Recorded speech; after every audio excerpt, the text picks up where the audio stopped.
शस्त्र एक व्यक्ति नहीं है, एक मिसाल है।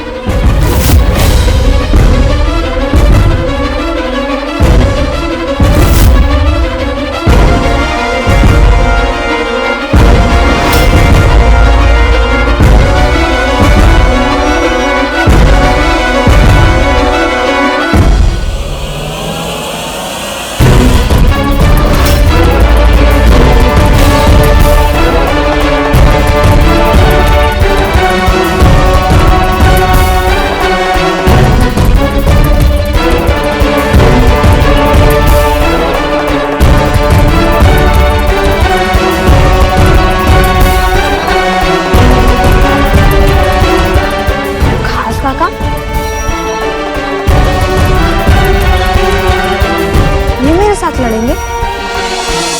जब मैं रणभूमि पर होता तो सिर्फ एक योद्धा होता, किसी का काका नहीं। आणि युद्ध कला आरंभ करने से पहले तुम्हारा शस्त्र संस्कार होगा।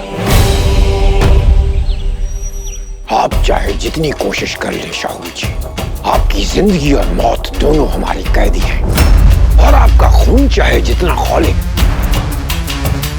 बहेगा हमारी मर्जी से। कबीर, शाहू जी को पूरे सफर में बेहोश ही रखना है। अब इनकी और इनके घर वालों की आंखें सीधे औरंगाबाद में खुलनी चाहिए।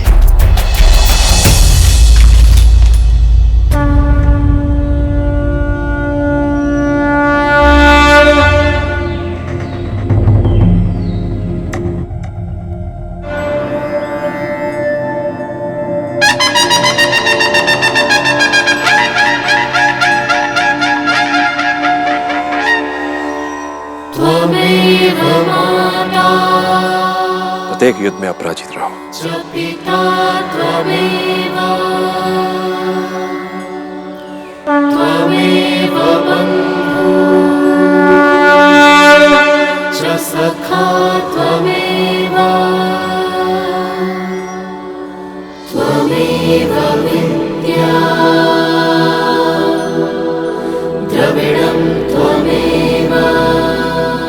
लक्ष्य ठेव बाजी, युद्ध भूमि में योद्धा के दो ही साथी होते हैं, साहस और शस्त्र। साहस तो है तुम में, आज तुम्हें अपना दूसरा साथी चुनना है। बोल बाजी, किस शस्त्र से युद्ध विद्या आरंभ करोगे?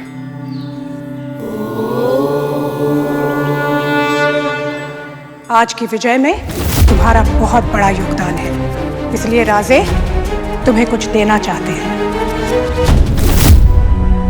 मुझे धरोहर में सबसे पहले तलवार मिली थी, इसीलिए मैं तलवार से ही युद्ध विद्या आरंभ करूंगा।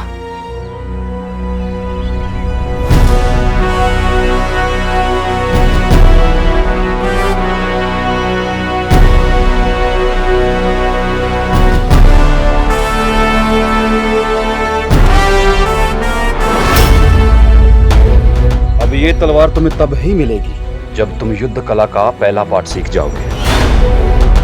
पर ये पहला पाठ है क्या?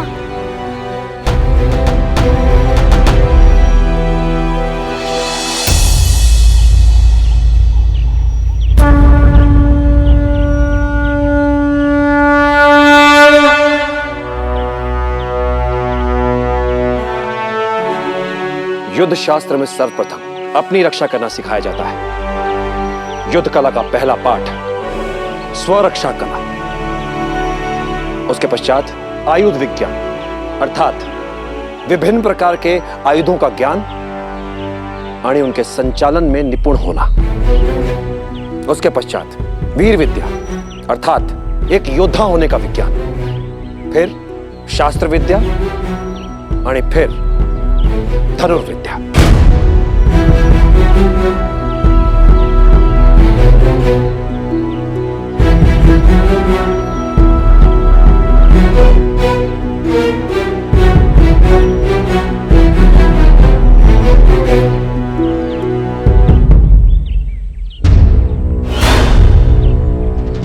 आत्मरक्षा का प्रथम पाठ आरंभ करते हैं बाजी। तुम मुझ पर जैसे चाहो जहां चाहो प्रहार कर सकते हो।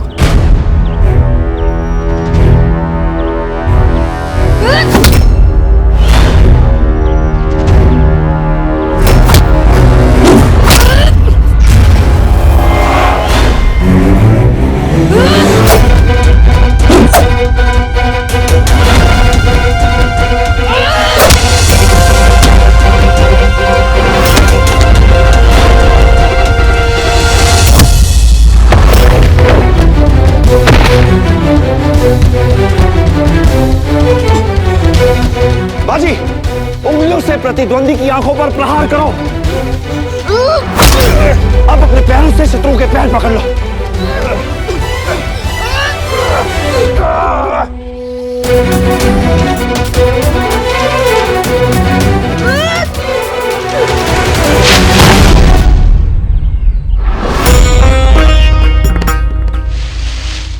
युद्ध में अल्प विराम को पूर्ण विराम समझने वाले के साथ ऐसा ही होता है।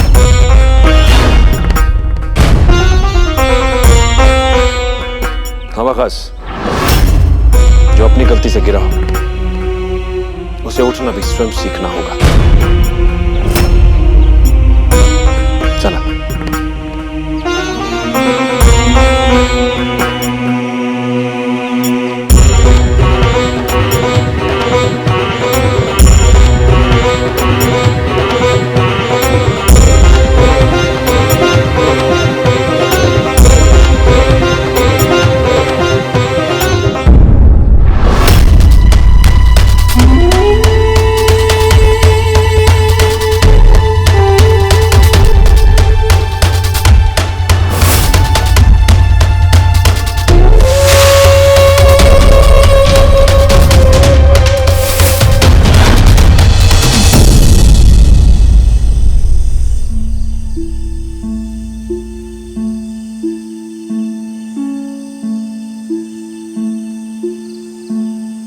बालाजी साहब, बाजी कुठे?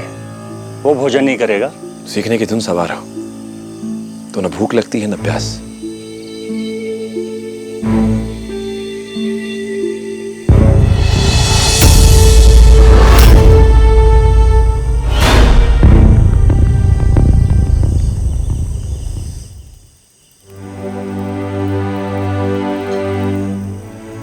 गोट्या, खा बाड़ा। मुझे भूख नहीं है काकू। खाना नहीं खाएगा तो बाजी के साथ स्वराज की लड़ाई लड़ने के लिए शक्ति कहाँ से आएगी? मेरी शक्ति तो बाजी है काकू। बाजी मुझसे बिना मिले इतनी दूर कैसे चला गया? सांगा ना काकू। देख, अजिंक्यतारा में इतने कम समय में इतना कुछ हो गया कि बाजी ने अचानक अपने बाबा के साथ दौलताबाद जाने का निर्णय ले लिया। ऐसा समझ, अब तक वो अपनी आई की पाठशाला में था, अब जीवन की पाठशाला में गया है। काकू, राम जी भी वनवास गए थे और अकेले नहीं, लक्ष्मण को साथ लेकर। यदि बाजी दौलताबाद गए तो मैं भी अपने आई बाबा से आगे लेकर दौलताबाद जाऊंगा। मैं अपने मित्र के बिना नहीं रह सकता काकू। गोट्या, गोट्या।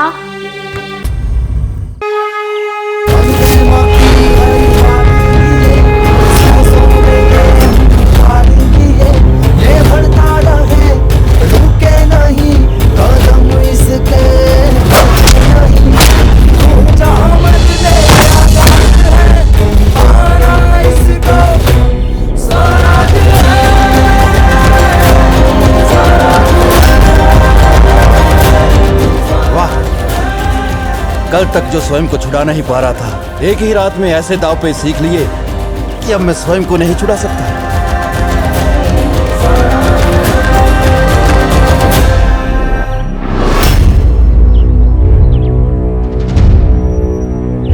ये आरंभ है बाजी, अभी बहुत कुछ सीखना बाकी है।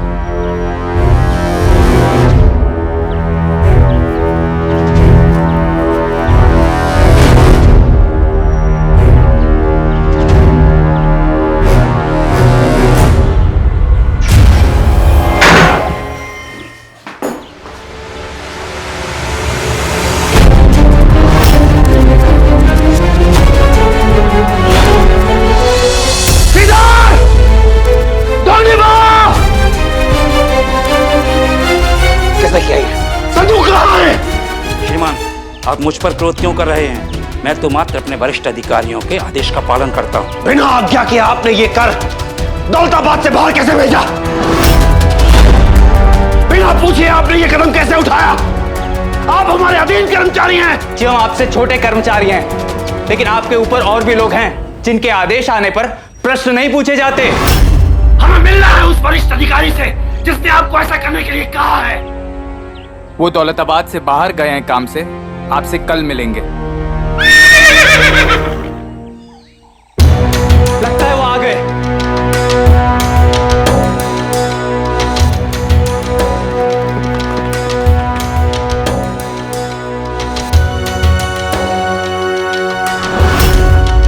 मुलाहिजा, बाअदब, होशियार, आतिशे मुस्तकबिल तशरीफ ला रहे हैं।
इसका तो सासवड़ में मैंने पैजामा उतार दिया था।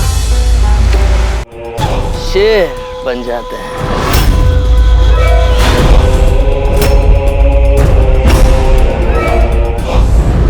और दौलताबाद में शेर भी चूहे हो जाते हैं।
जानते हैं तुम हमसे वही बचकाना सवाल पूछोगे कि महसूल लिया मराठियों ने तो मुगलों के पास कैसे आया।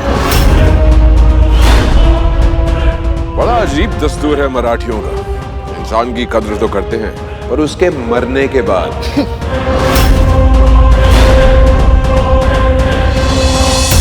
अब देखिए ना बालाजी, आपने और आपके बेटे ने हमारे कहर से अजिंक्य तारा को बचाया।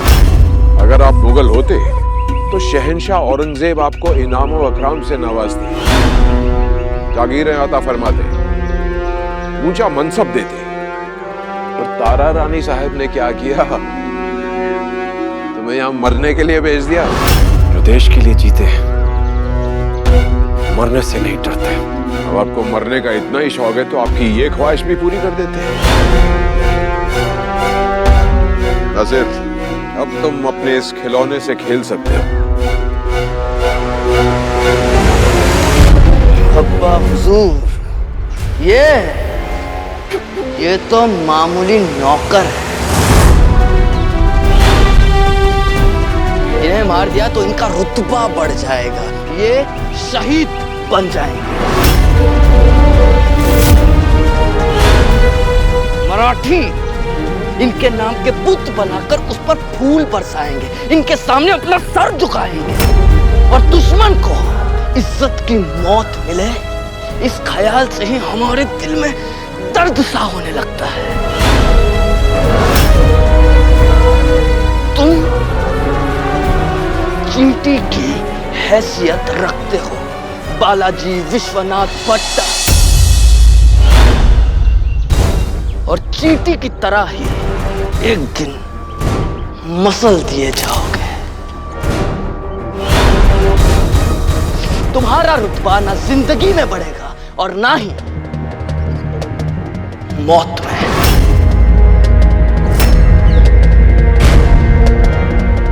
तू ये मत भूल नासिर कि तू मुझसे पहले भी हार चुका है।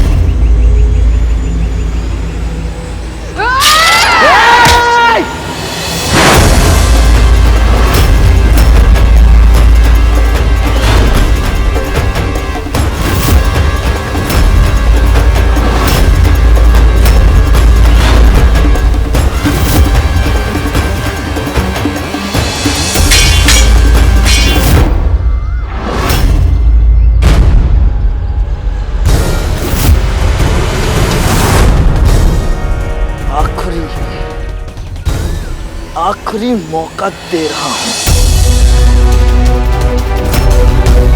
अपने बेटे की उंगली पकड़ो और लौट जाओ यहां से।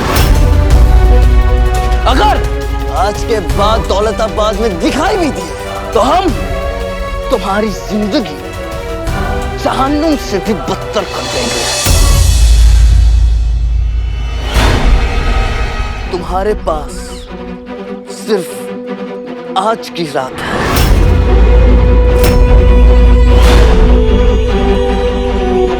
हमने कहा था ना बालाजी विश्वनाथ भट्ट दुश्मनी भी पूरी ईमानदारी से निभाएंगे।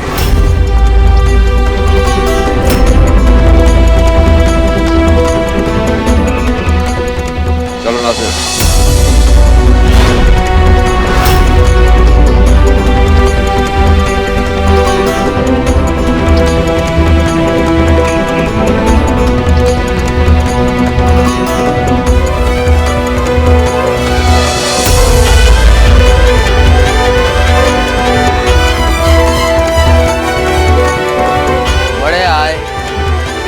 मराठी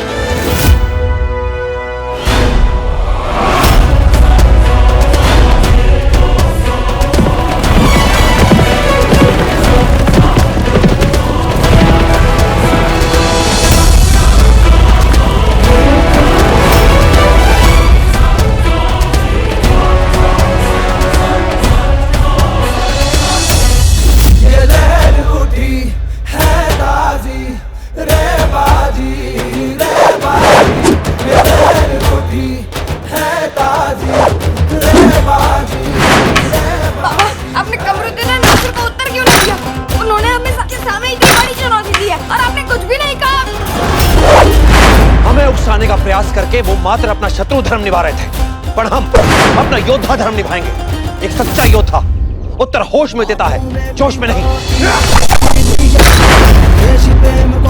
तुम्हारा शत्रु तुम पर दया नहीं दिखाएगा बाजी, इसलिए ध्यान द्वंद पर रहे, प्रतिद्वंदी पर नहीं। एकाग्रचित्त होकर लड़ो बाजी। एक योद्धा को उसका युद्ध चुनना आना चाहिए बाजी। सासुर में तुम्हारी लड़ाई एक बालक से थी, पर यहाँ नासिर मात्र एक उद्दंड बालक नहीं है, वो मुगल सत्ता का प्रतिनिधि है। उसके पीछे उसके पिता का बल है, जो औरंगजेब का सबसे विश्वास पात्र सेनापति है। नासिर की शक्ति तुमसे बहुत अधिक है, तुम उसके समक्ष कुछ नहीं हो बाजी।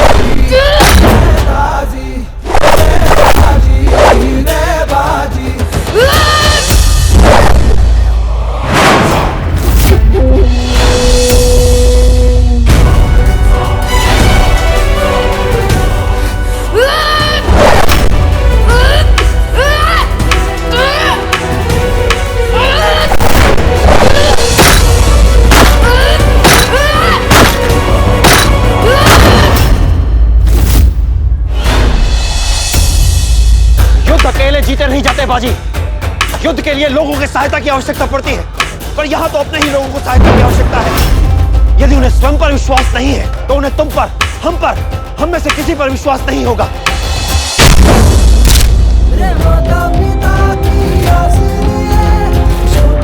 और आज का सपना देखना एक बात है, इन सपनों को पूरा करना दूसरी। यहां रहना यमराज को आमंत्रण देने जैसा है। जिस युद्ध में विजय संभव ना हो, उसे छोड़कर ऐसे युद्ध की तैयारी करो जिसमें कम से कम विजय की संभावना तो हो।